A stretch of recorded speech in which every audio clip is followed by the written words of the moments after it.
बिस्मिल्लाहिर्रहमानिर्रहीम। हमने फवाद चौधरी साहब की तरफ से एक पिटीशन फाइल कर दी थी। फवाद चौधरी साहब को इस अदालत ने हमें 9 मई को प्रोटेक्शन दे दी थी कि कोई भी केस जो डिस्क्लोज हो, जिसका हमें पता हो, और वो केसेस जो हमें डिस्क्लोज ना हो, जिसका हमें ना पता हो, उन केसेस में हमें गिरफ़्तार ना किया जाए।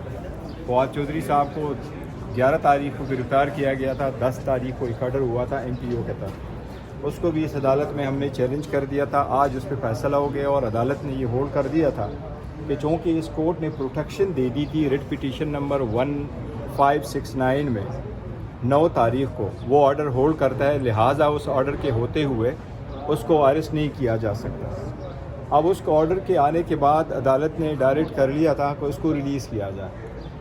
जब फवाद चौधरी साहब इस अदालत के अहाते से बाहर निकले और अपने गाड़ी में बैठे तो पुलिस वाले सारे उसकी तरफ आए अप्रहेंड करने के लिए, जिससे बचाव के लिए वो इस अदालत के अहाते में दोबारा इंटर हुए।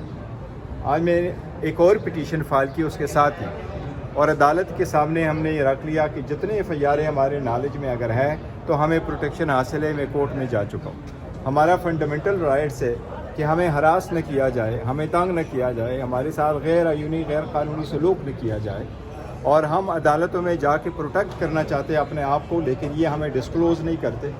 अभी हमें पता चला कि जब एडवोकेट जनरल इस्लामाबाद पेश हुए तो उन्होंने अदालत को कहा कि मेरे नॉलेज में 2 केसेस है जिसमें फवाद चौधरी साहब नामिनेट हैं जो पहले से हैं, और वो तारीख़ें कौन सी है? एक 24 जनवरी की तारीख़ है और दूसरा 22 अगस्त 2022 की डेट है, इसमें रिक्वायर्ड है।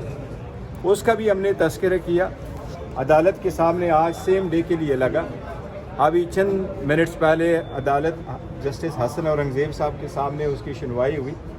जिस तरह पहले भी इमरान खान साहब को कोर्ट ने प्रोटेक्शन दे दी थी, इसी तरह फवाद साहब के केस में भी ये ऑर्डर हुआ कि उनको अरेस्ट न किया जाए उन सारे केसेस में जो अनडिस्क्लोज है, जिसका हमें इल्म ही नहीं है, आज तक कोई नहीं आया।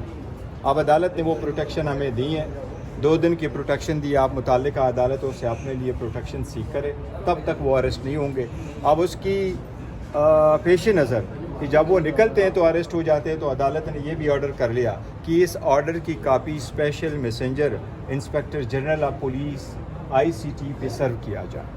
तो उम्मीद है अभी इसके बाद अरेस्ट नहीं होंगे, वो घर जाएंगे और कल हम इस अदालत में भी प्री अरेस्ट बेल करेंगे, प्रोटेक्टिव बेल के लिए भी आएंगे। जो वो हमें FIR डिस्क्लोज करेंगे, हम कानून के मुताबिक अदालतों से अपना रिलीफ मांगेंगे। हमें उम्मीद है इंशाअल्लाह ताला हमें अदालत की प्रोटेक्शन मिलेगी। कोर्ट ऑफ कंटेम्प्ट भी आप लोगों ने अभी फाइल की है? हमने कोर्ट ऑफ कंटेम्प्ट इस तनाजुर में फ़ाइल की है कि जब अदालत ने ऑर्डर कर लिया था कि इसके पास 2 दिन की प्रोटेक्शन है डिस्क्लोज और अनडिस्क्लोज केसेस में, तो आपने क्यों कर अरेस्ट किया? लेकिन वो कल के लिए उसकी समाअत होगी, इंशाअल्लाह उसमें भी पेश होंगे। देखिए, वो भी अदालत की ऑर्डर की वायलेशन है और ये misuse of process of law है। और ये मैं आपको एक केस का हवाला ज़रूर दे दूं। सुप्रीम कोर्ट ने एक मरतबा जरदारी को बेल ग्रांट करते हुए इसकी बड़ी सरजनिश कर दी थी कि उस वक्त जरदारी को जब सारे केसेस में बेल मिली तो उसको BMW रेफरेंस में अरेस्ट किया गया था, जिसका अदालत ने कहा था कि ये मिसयूज़ ऑफ प्रोसेस है कि जब अक्यूज़ को बेल मिले और आप इधर पे उनको अरेस्ट करते रहें ताकि वो प्रोसेस आप अब्यूज़ कर रहे, वरना आप पहले भी डिस्क्लोज़ कर सकते।